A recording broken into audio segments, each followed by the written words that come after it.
Welcome to Madison.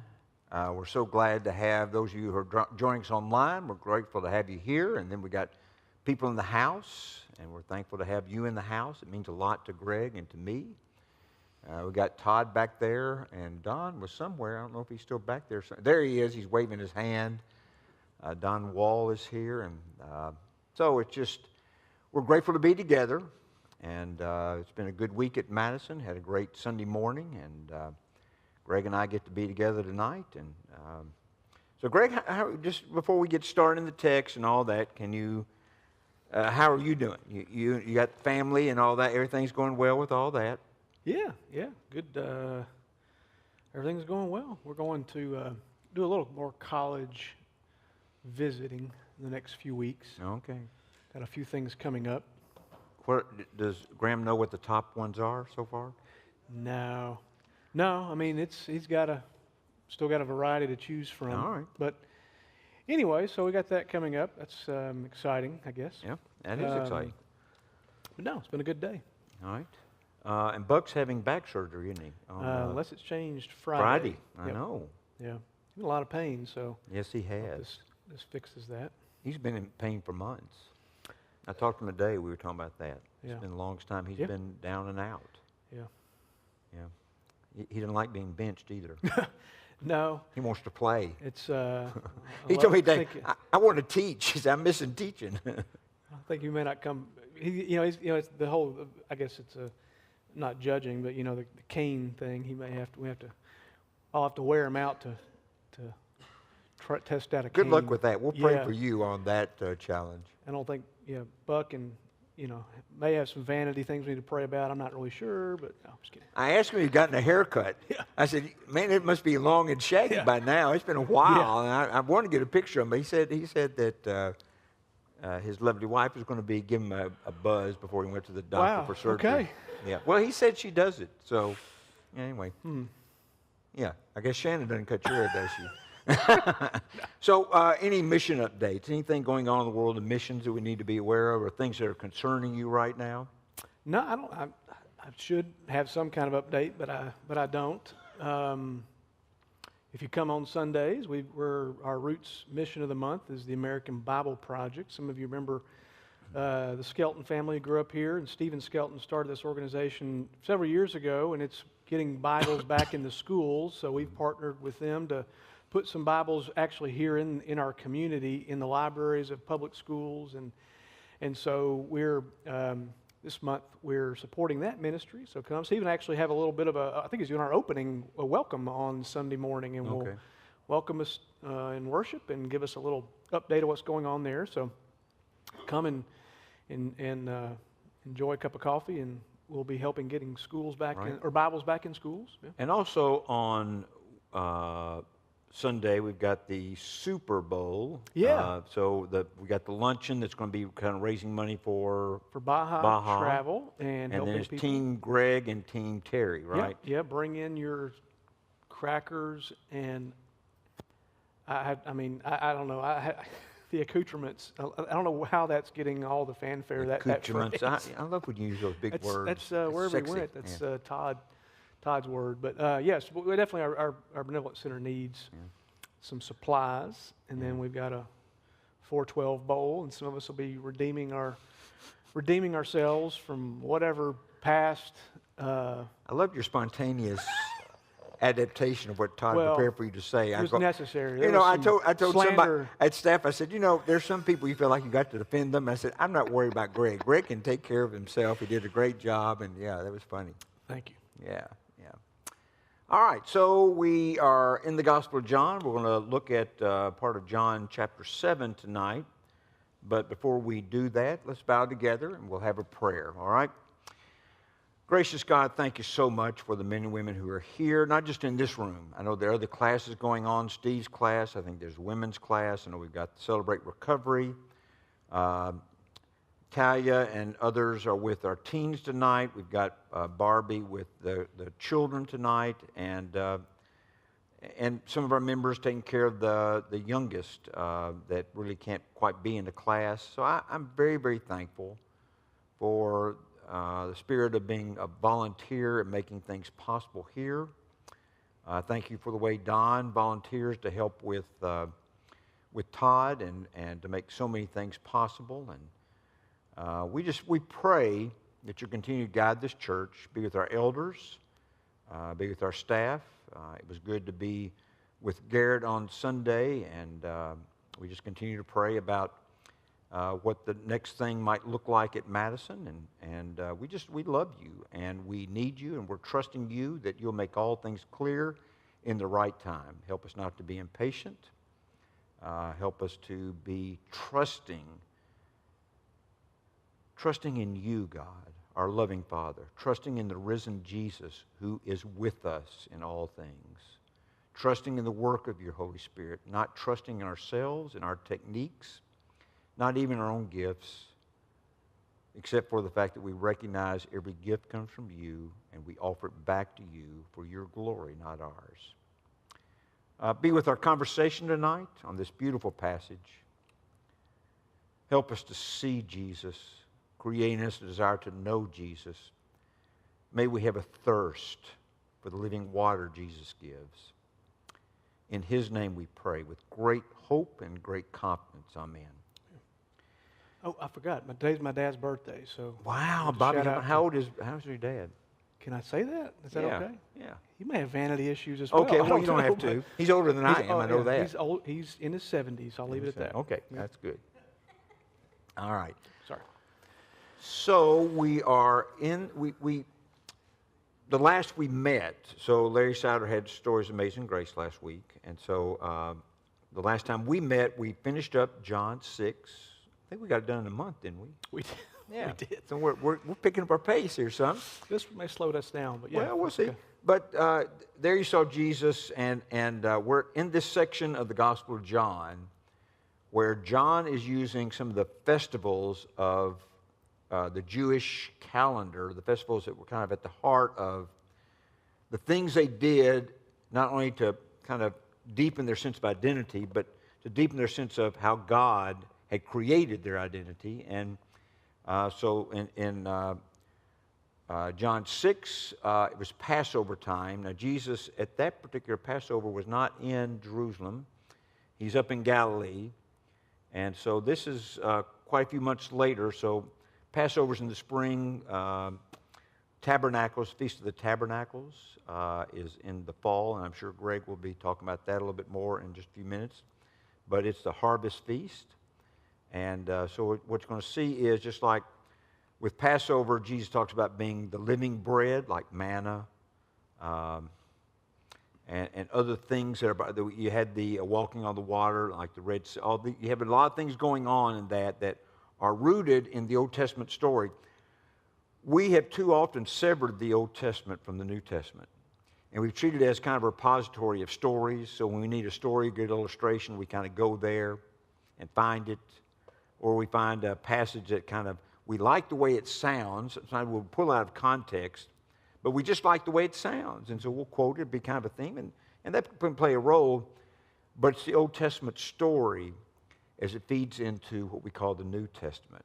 And there's a unity there that is profound. And too often what we've done is we've severed those two, and it's impoverished our understanding of the New Testament. It's impoverished our understanding of Jesus. So one of the things I love, and I think you do too, about the Gospel of John is, and really all four of the Synoptic Gospels, they make it clear that all these connections, and if you just start to explore them, I mean, way leads on the way, and you keep finding yourself over and over again, you go back all the way to Genesis 1 and 2, and you find yourself caught up in the story of Israel, its formation, the deliverance, and kings. It's a wild ride.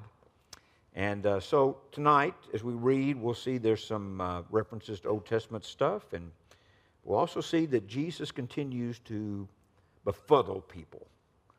They don't understand him. And one of the things for me, Greg, I don't know if you ever had this experience, one of the things, when I see people in Scripture not understanding Jesus, it's a reminder to me, I don't ever be proud about what I know about Jesus. There's a depth to him that cannot be exhausted. I just think, I think about we've been to Cuba 4 times. We've taught a lot together. I've learned a lot about you, things I didn't know when I came here 8 years ago. And I've come to love you deeply as a friend and my brother. I look forward to doing this. But no matter how much time I spent with you, I would never exhaust knowing you. Now, you're a great guy, but you're not Jesus, okay? And so that's one of the things we need to keep seeing is the human being is wondrous. God made us in his image. And even though sin is a reality, and that complicates the whole picture and relationships and all that, still, when you begin to take time to know somebody, you find that it just continues to unfold. They surprise you. And part of that is we get old together. So, most of us can remember what it was like to be. So, Nathan and Anthony, and then Garrett, who was with us on Sunday, all those guys are in their 30s. Can you remember what it was like in your 30s? And just kind of what the world looked like that. And now you're kind of looking back kind of going, oh my, how did I ever think that? But there's no shortcut. You grow as a person, you change as a person, and if you have a friend or spouse, or you have children who are kind of watching you change, I mean, my relationship with my adult children is so much different than it was when they were 5 years old. Mm-hmm. And I've got this little granddaughter. I got to be with her last weekend, Vera, and there were 2 days, Greg, that when I first got this, said, now, what you want to do is take a nap with her in the morning. So I'd go in there, and they'd have this, the lights would go down, and you'd sit back in this nice, easy chair and position her here and all that kind of stuff, and and it just was wonderful. I didn't sleep a lot, but she did.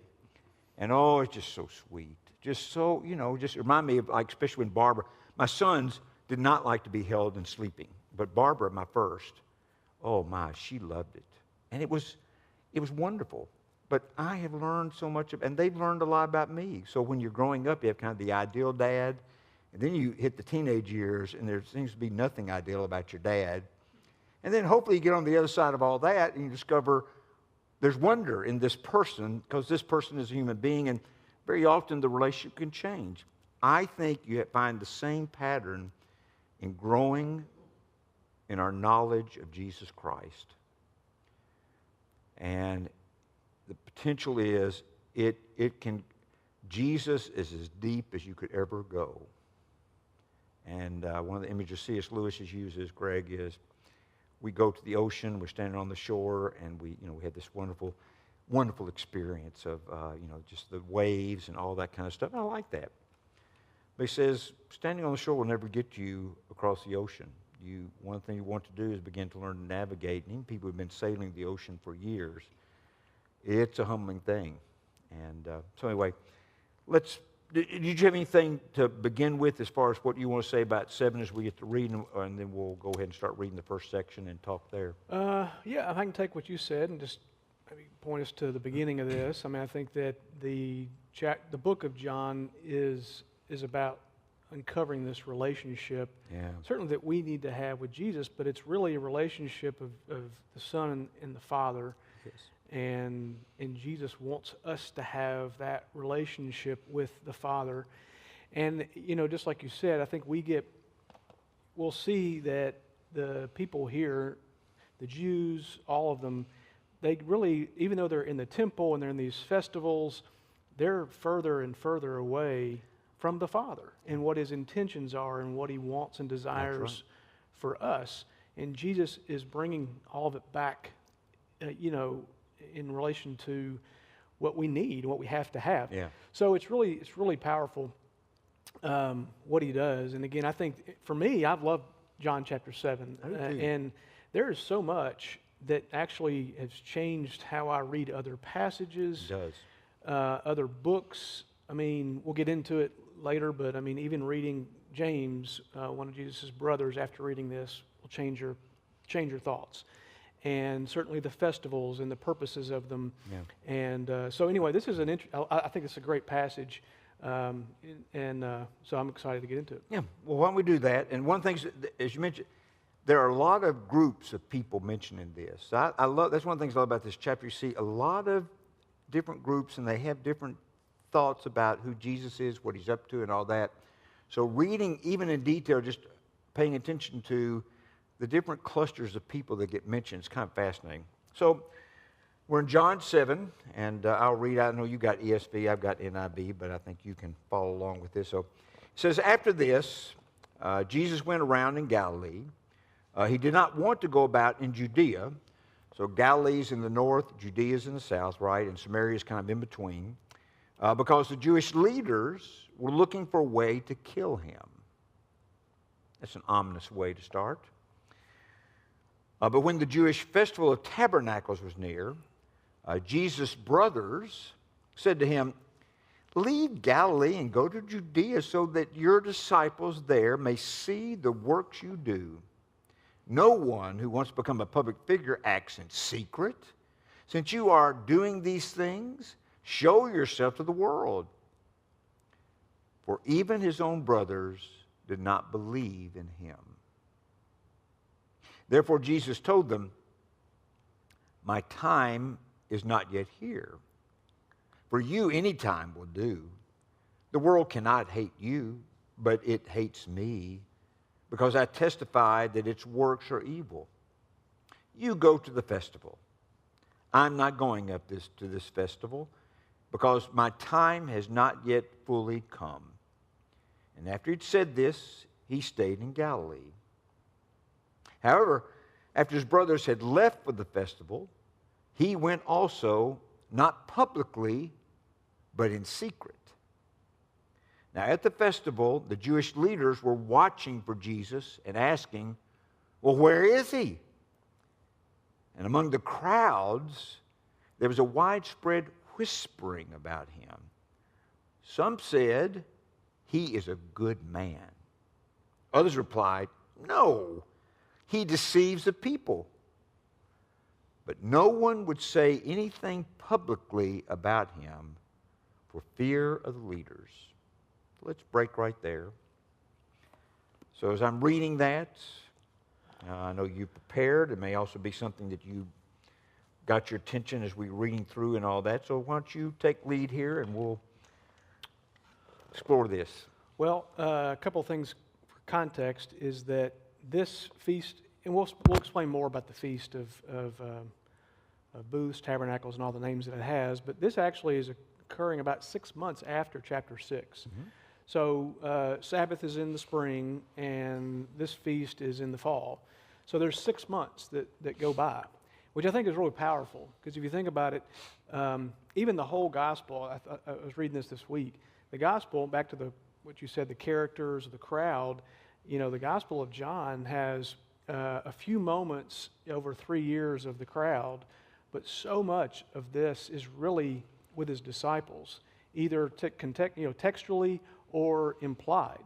So there's 6 months here that he is basically, he's in Galilee, and he's going through his ministry, and we don't see any of that. We don't see here. John didn't tell anything about that. Now, maybe the synoptics have given you some idea, but John doesn't give you. So anyway, there's 6 months that goes by just from this from chapter 6, and so this opening up this idea about him being in Galilee, it talks about how he would not be in Judea because the Jews were seeking to kill him. So it's just from a historical standpoint, Galilee was governed by Herod Antipas, which actually had a different, really kind of set of laws and rules, if you will, than what was going on in Judea.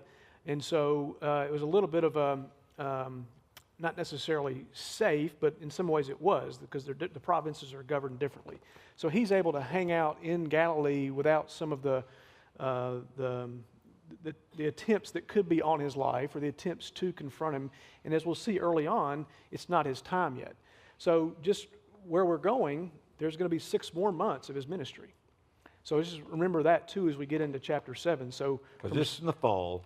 This is in the fall, and then the third Passover of John is going to come up in roughly 6 months. And Gary Burge argues he doesn't think that Jesus went back to Galilee after this. He thinks that this is the last trip to Jerusalem.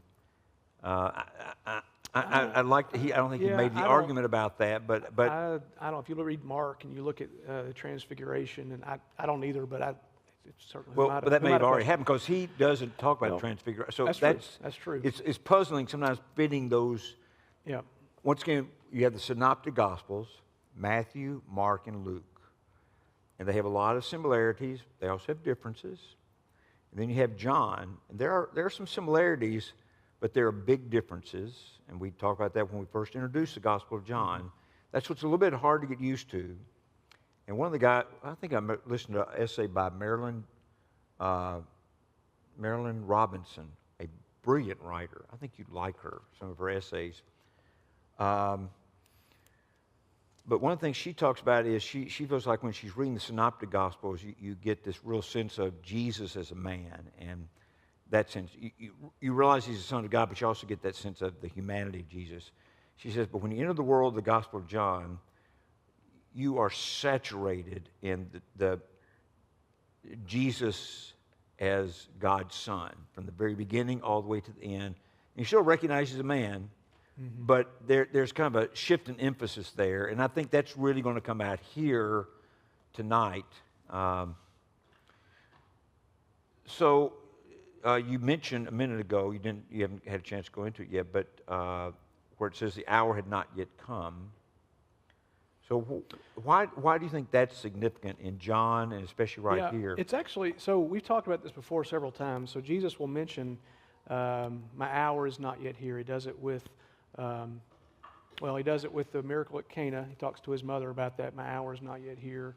He does it at the temple. He does it several places. He talks about the hour is not yet here. And every time you see that, it's pointing to, it's a Greek word, aura, it's pointing to the cross. Right.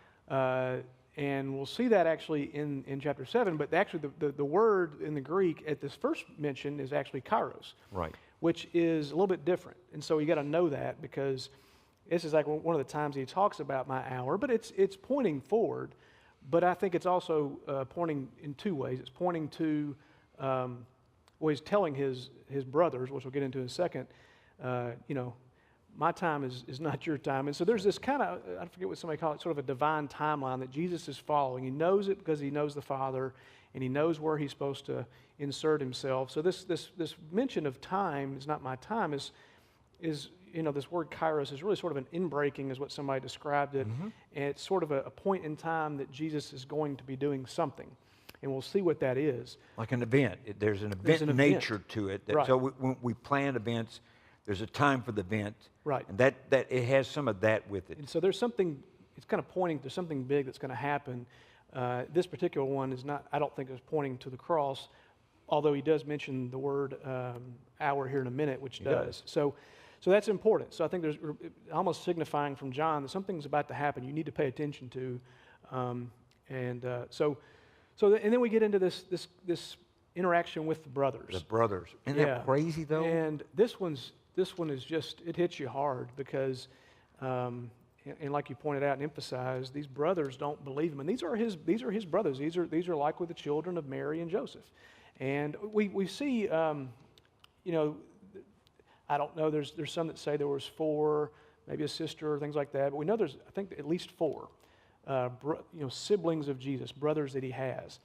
And so these are his half brothers. Brothers, yeah. And so they're pushing him to go to Jerusalem. And there's lots of commentary on what that means. Right. Speculation about. So a few of them could be one, which they're really testing him is what they're doing, and on one level. They're also, I think, still just don't know what his purpose is, what he's doing. It's similar to John the Baptist asking Jesus, hey, are you the Messiah? Are you really the one? And some of that, I think, is they're asking, are you the Messiah? And they believe in his miracles. We've seen that. There's no question that he's performing miracles. They've probably seen him growing up perform miracles, but they're pushing him. So they're either wanting him to confront those in Jerusalem, basically to either call him out because their time is, they want to push him along, kind of like we see with Judas. And we saw that in chapter 6 with the crowds. Right. They want him. Right. They want his time to be now. And this festival, which we'll talk more and more about, is the most populous festival of all of them. This is the one where someone said that there is likely I think 7,000 priests, just priests alone that are coming to this festival, and something like 10,000 Levites. that's just, and so this is the big, we'll talk about it more, but so also I think they just want to, hey, this is the crowd, this is your opportunity, so it could not necessarily be nefarious other than just, hey, come on, go with us, this is it, let's do this.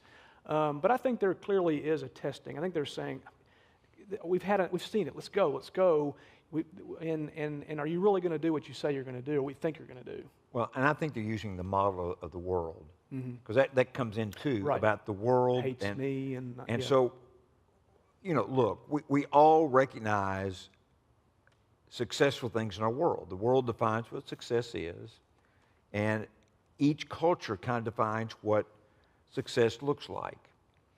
And so these guys have that sense of, okay, if you're really who you say, it's time. We got to make it big. Got to get the crowds. It's almost like they're trying to promote him on the basis of the way we think you grow God's movement.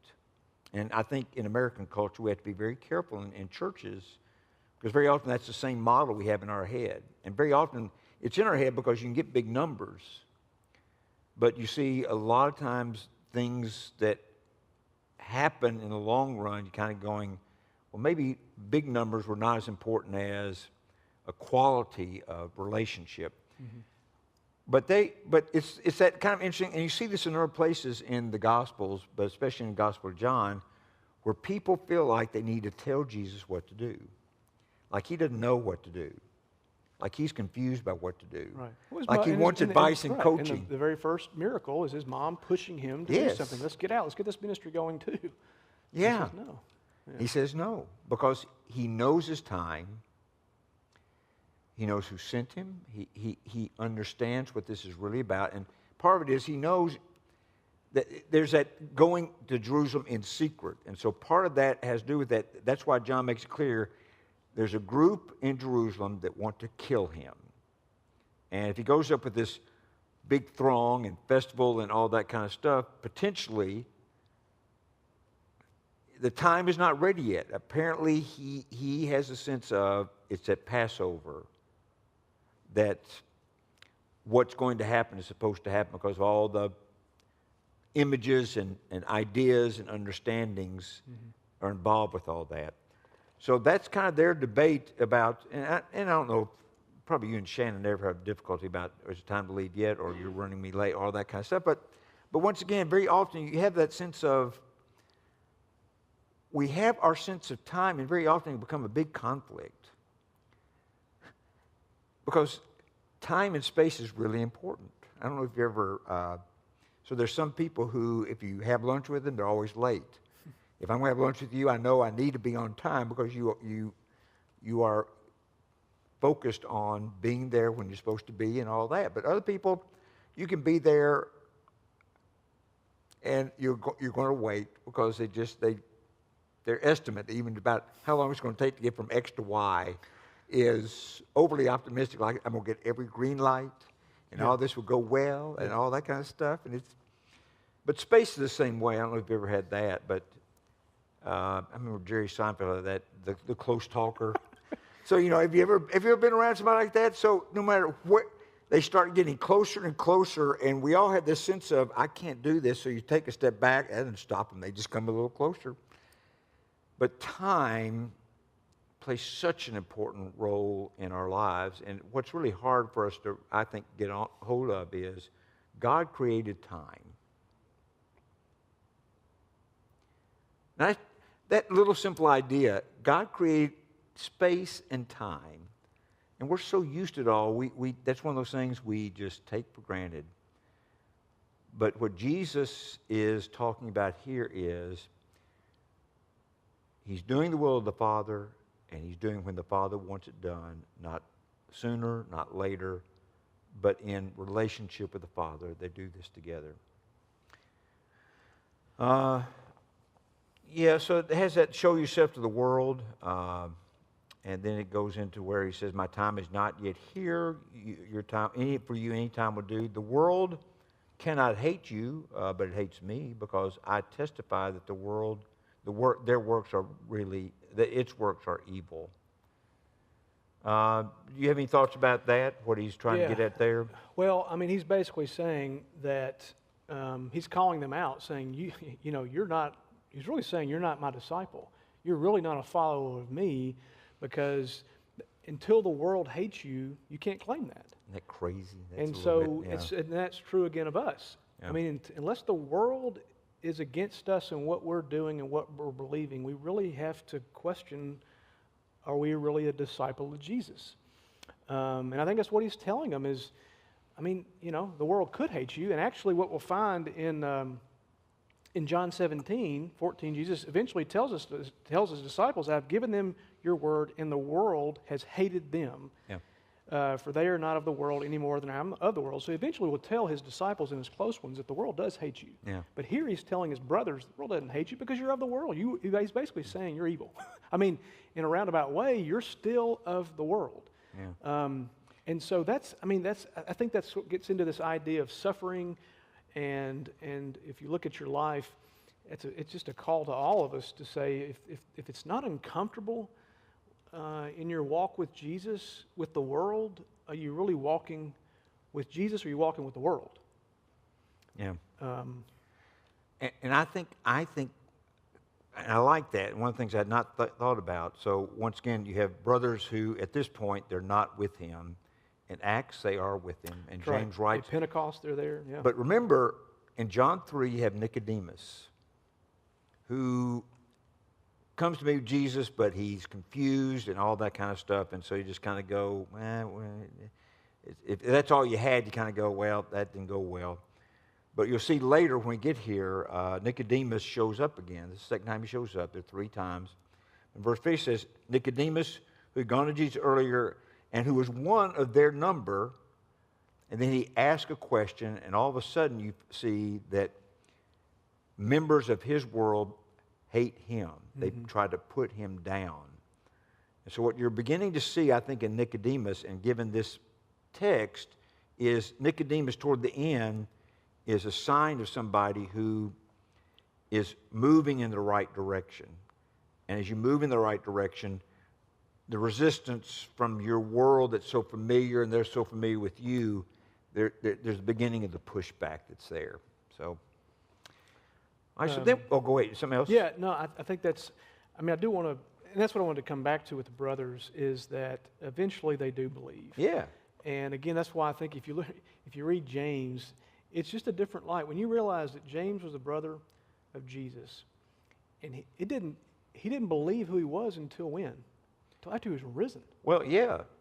I mean, and so he again, and these disciples, we've talked about this over and over again. I mean, how often they just don't get it all the way up until the very end. But he becomes a major leader, yeah. Yeah, he does. And James isn't what you call a high Christological chapter. There's really only 2 references to Jesus Christ, but obviously he opens with praise and calls him Lord, you know. But still, what is James about? It's about faith. It's about trials.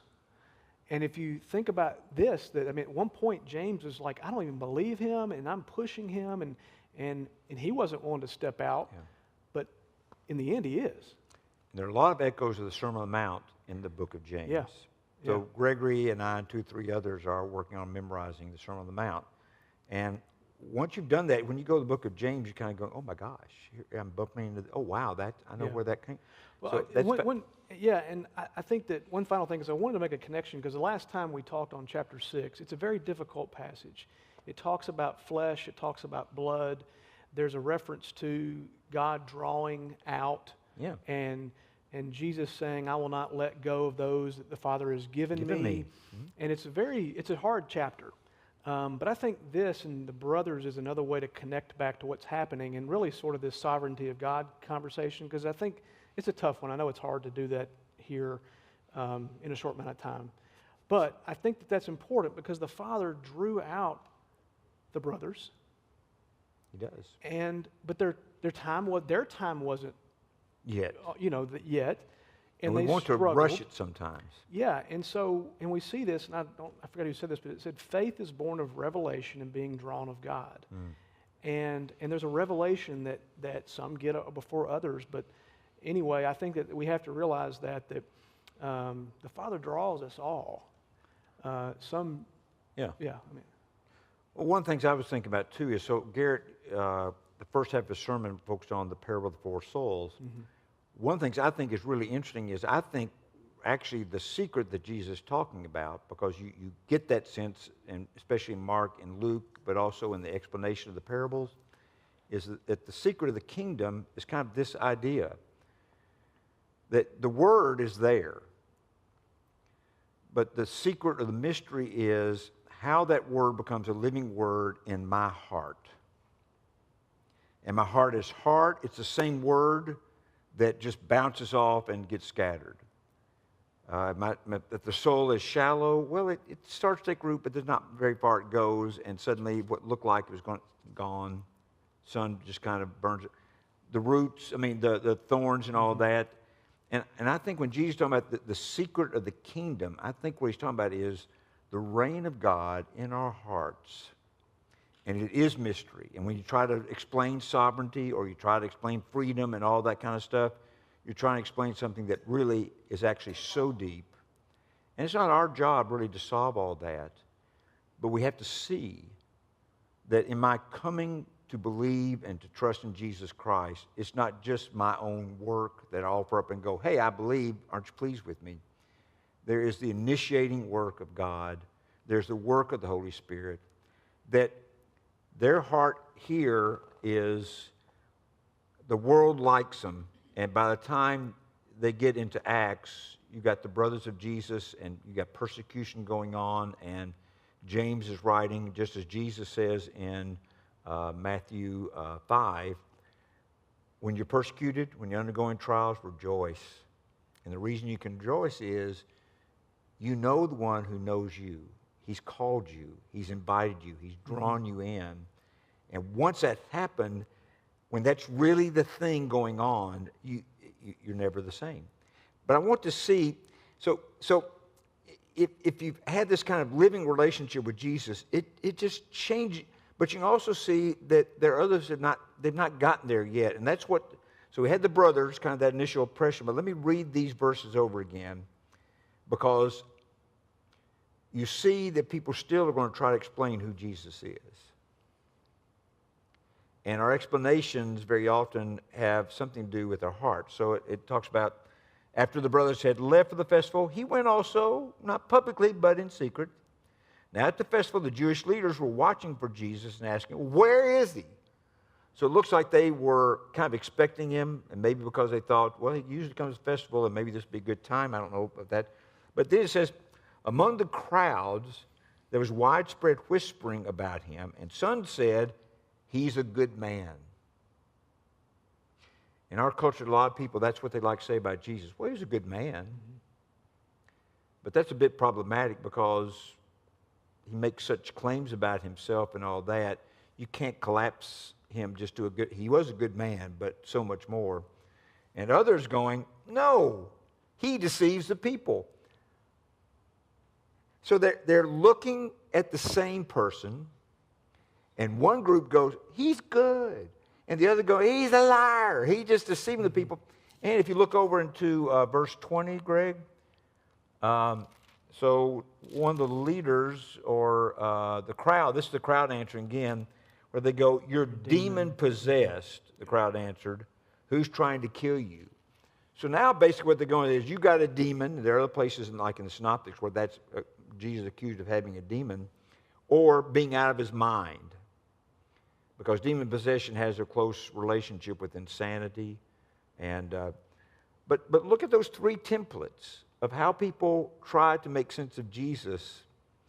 And until you are brought inside, you can't understand this from the outside. Mm-hmm. And a little bit later on, we'll discover how it is you begin to understand the teaching of Jesus. But anything else in that little section there?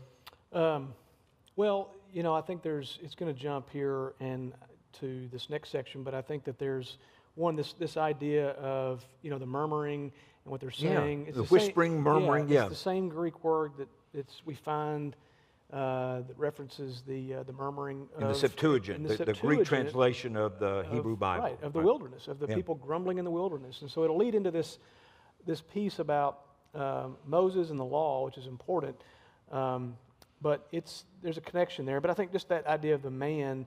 And then back to his brothers, he is a man. He's the son of man. And I think that we'll see Jesus talk about that. And he is they think he's a prophet, but they don't realize he's the prophet that was foretold. But. Yep, they've got a lot of opinions about him. Mm-hmm. And that, once again, should make us all mindful of how is it that we think about Jesus. So I did the staff devotional yesterday. I read from Colossians chapter 1, beginning about verse 15. Very similar to John chapter 1, 1 through 18. Most of us, our thoughts about Jesus are nowhere near as high as Paul can write or John can write. We've kind of tamed Jesus because it's so much easier to manage. But if you go home tonight and read in Colossians chapter 1, I think it's beginning of verse 15. It begins at verse 15, talking about the Son is the image of the invisible God, the firstborn of all creation, how all things created through him, all things hold together in him. And it's this cosmic Christ. And it just kind of blows you. If you really pay attention to what Paul is writing, you just kind of go, oh my goodness, I got some work to do to understand this one. So we done with that section? Yep. Okay, we're going to start off the next one. So it says, so we find out Jesus goes down in secret, but he misses the beginning apparently. He says, not until halfway through the festival did Jesus go up to the temple courts and begin to teach. So you got all this going on in the temple, and Jesus starts teaching. The Jews were amazed and asked, how did this man get such learning without having been taught? And Jesus answered, my teaching is not my own. It comes from the one who sent me. Anyone who chooses to do the will of God will find out whether my teaching comes from God or whether I speak on my own. Whoever speaks on his own does so to gain personal glory. But he who seeks the glory of the one who sent him is the man of truth. There's nothing false about him. Has not Moses given you the law? Yet not one of you keeps the law. Why are you trying to kill me? And then it says, you are demon-possessed. The crowd answered, who is trying to kill you? Why don't we break there? Because there's quite a bit there. I'm just kind of watching time. We'll see if we can. So real quick, we'll talk more, I guess, next week on the feast. But when it says he's going to the middle of the feast is actually, it's really a 7-day festival with an 8th day of rest. So what they're saying is he's showing up around day 4 of the feast. And real quickly, he's probably coming in about that time because the crowd is the most populous. He has picked a time when there's a lot of people there to be listening. I think that, back to the threat of the Jews being the leaders grabbing him, I think probably had he, proceeded into Jerusalem with the crowd, they had been looking for him, which they were. Yeah. And so this is his way of basically showing up without them disrupting what he's trying to accomplish by taking him away or trying to capture him. So that's the setup here. He's showing up in the middle of this feast, which we'll talk about next time. But this idea that this man has learning he's never studied. So there was an official pedigree for rabbis. That's right.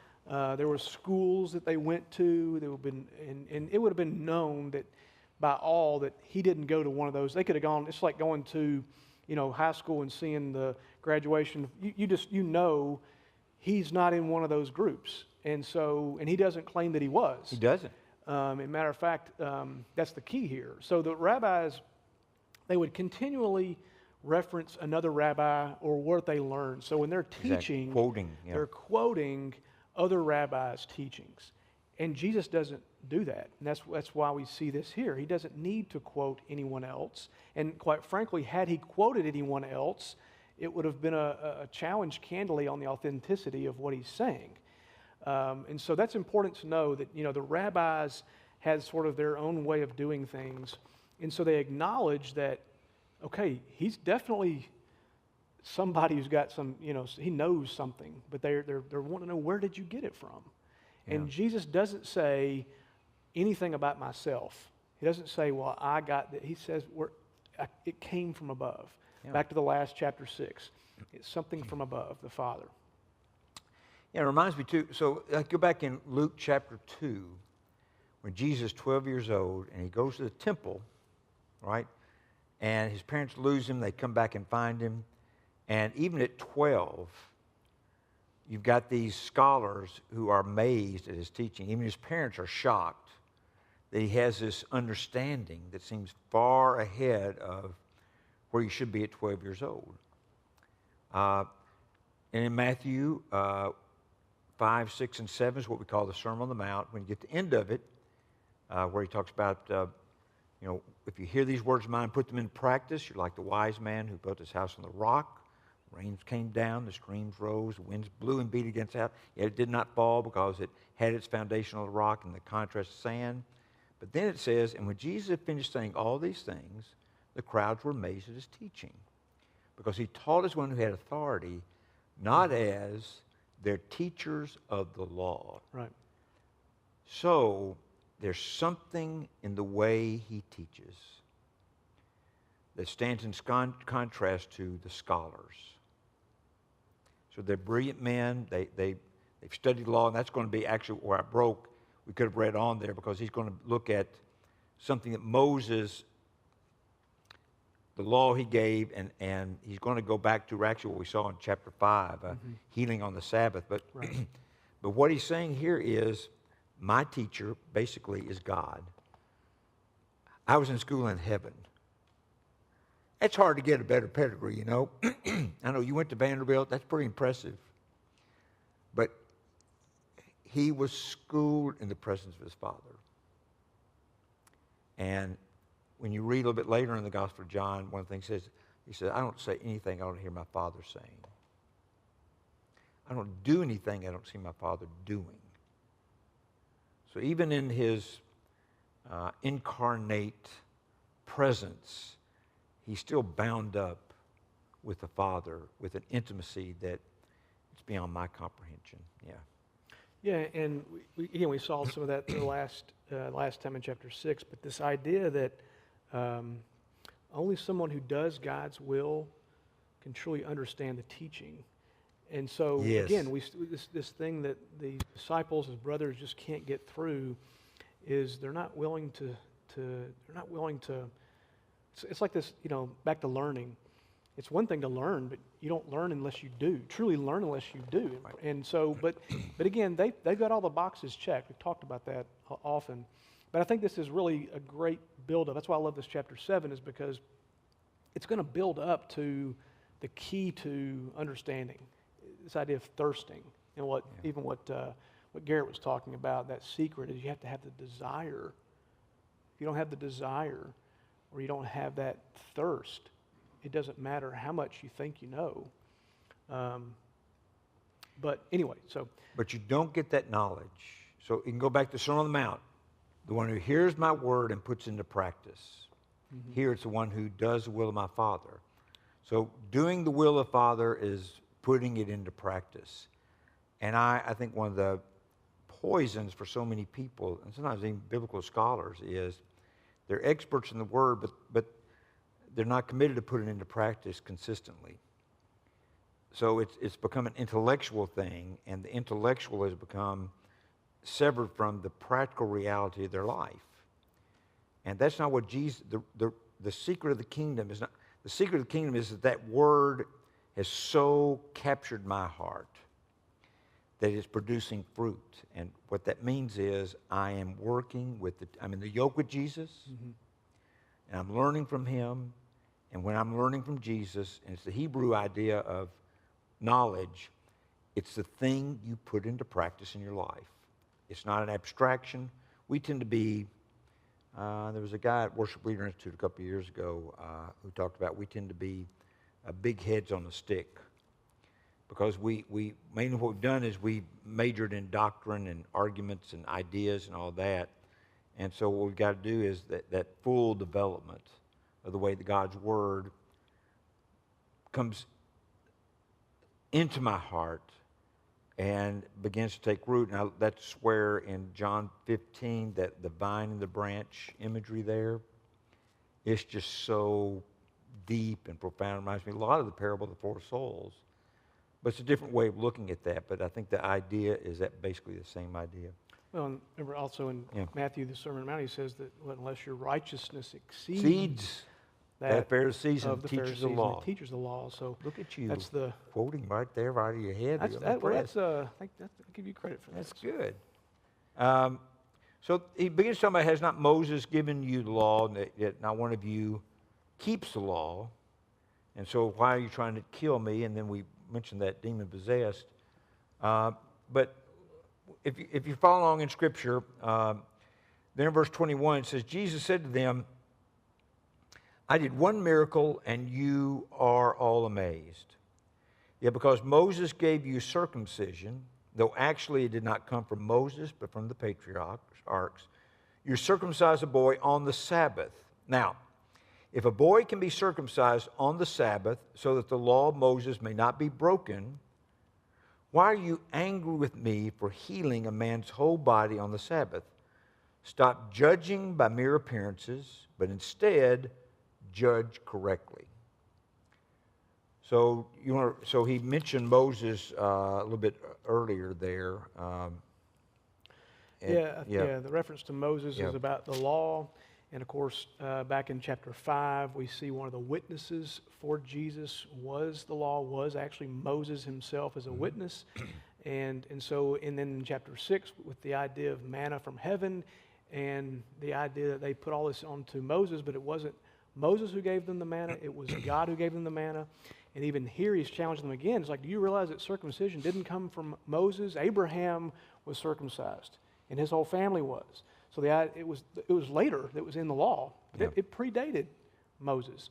And so the idea here is he's basically saying, if you can heal one part of a male here on the Sabbath, because that's what they would do. They'd essentially break the Sabbath law by circumcision. So it didn't matter. Because that was your 8th day. That was your 8th day. So if you're essentially born on the Sabbath and you count 7 days, you could be, your time to be circumcised would be on Sabbath again. That was acceptable because they were trying to follow the law. They were. And they were kind of hung up in it. But there was conflict there. Right. So because it's the interpretation, so what is work and all that kind of stuff. And so... Well, any medical procedure was work. And so they know that that's a work. And so doing that in any other context, we're breaking the law. So again, he's just saying, you're going to heal one small part, but I go heal the entire body of someone who's a lame man. So this one act is back to chapter 4, where he heals this man on the Sabbath. On chapter 5, at the beginning of chapter 5, at the Pool of Shalom, he goes in and steps over and he heals this man who's been lame for 30-something years, and they immediately attack him, not because he healed on the Sabbath. Forget the fact that this guy's been lame, and they performed a miracle. Yeah. And again, they don't even challenge that the miracle is legit. It's all but about it's a violation of the law. So, it's a weird. But that's why I think he says, judge correctly. If you're going to judge, judge correctly. See, he warns about that in Matthew chapter 7 about judging and the measure you use. And so I hear even echoes of that here, because they were judging him for healing a whole person. And the point he's making is, well, you'll do whatever's necessary to take care of the circumcision, which is another form of dealing with the body, the human body. And I think part of what he's doing is he's trying to help people see these laws are not just arbitrary. That God's going, well, how can I make them miserable? The laws have a purpose, and the real purpose of the Sabbath is for the good and the wholeness and the healing of people, because we need rest. We need rest, and we're so busy, we're so driven, we're so in a hurry, and we need rest. And so what Jesus actually gives that man is the gift of great rest. I mean, he's no longer going to be on his mat, and he's carrying that, so that's why they go, well, it's like they pull him over and write him a ticket for carrying the mat. And then he blames Jesus, so that's... of course, they're upset with the man because he's carrying a mat, and Jesus commanded him to essentially break the law. But I think one thing, somebody said, Jesus isn't liberalizing the law. No. But he's fulfilling what the law was meant to do, just like you said. It was meant to bring renewal. It was meant to bring redemption. The law itself was even. And it's just all about the silliness of the regulations that they did just to try to keep up with the law. We talked about this back on the Sabbath discussion, where there's 30-something things you can't do on the Sabbath. just in the Probably mission. longer now. Right. But, Anyway. yeah. Anything else that you want to do tonight? Because this is a good break. I think part of what he wants us to see is that, once again, Matthew 5, where he says, I didn't come to abolish the law, but to fulfill it. Mm-hmm. And then he talks about until heaven and earth pass away, not the smallest letter, not the least stroke of the pen, will by any means disappear from the law until everything is accomplished. So Jesus is not against the law. He does reject legalism. But the law plays a really important role because it is designed for our lives. And those principles of rest, not committing adultery, not murdering, not coveting, not stealing, not bearing false witness. Can you look at our society when those things are disregarded? Yeah. Honor your father and mother. Look at our culture where so many of those things are just, they are made fun of because if that's not mine, I can do that. If you got this, I can steal that. Yeah, I actually had a conversation last night with Graham. We're studying together, and I said, you realize that sin, the law points us to our sin. It does. It exposes it. But, the question I said is, was it sin before you had the law? Like, the people know it was a sin until God said, hey, this is a sin. When he goes through all the things in the law that we read in Exodus and Leviticus and all those things, was it a sin before it was ever told this is a sin? And I said, well, you look at so many things. I mean, the people, even God came down with Abraham to look at Sodom and Gomorrah because its sin was so great. That's right. And Babel. And all these things where they didn't Noah. need a law to know in their hearts they were sinful. The problem was they kept going further and further away from God. Yeah.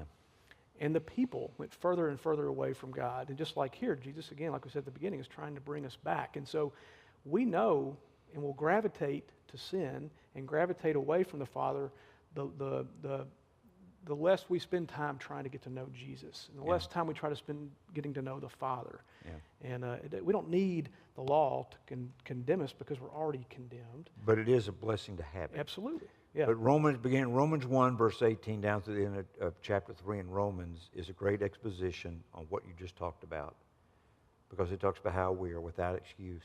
Yeah.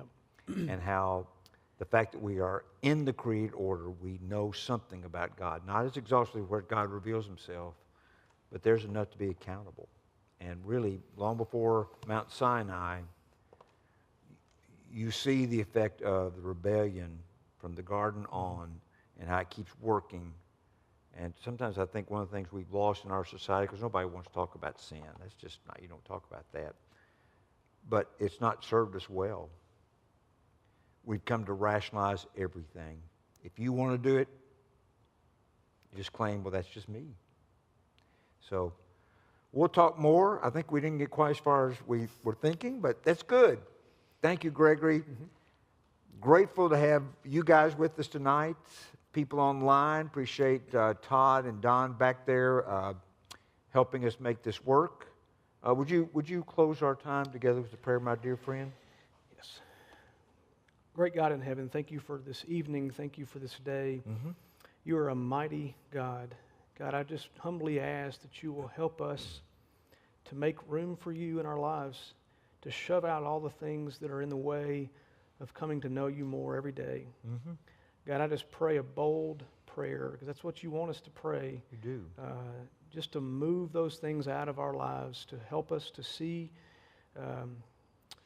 just the power of your love, the power of the cross that is there for us, God, to go out into the world, to make disciples.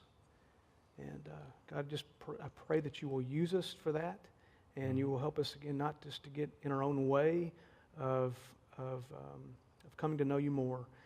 God, I pray for this church. I pray for Russ. I pray for all those that work here. I pray for our elders. Yes. And that I just ask that you will just allow us to be used to take over this community for you, take over this world for you, all in your name, all for your glory, and for nothing that we can claim here as our own. Be with us as we go home tonight and the rest of this week. And we just praise you for all that you've done for us and all that you're going to do for us. And it's through your Son we pray. Amen. Amen. You guys be safe getting home. You're already home, so I'm not worried about you, but you guys be safe getting home, okay?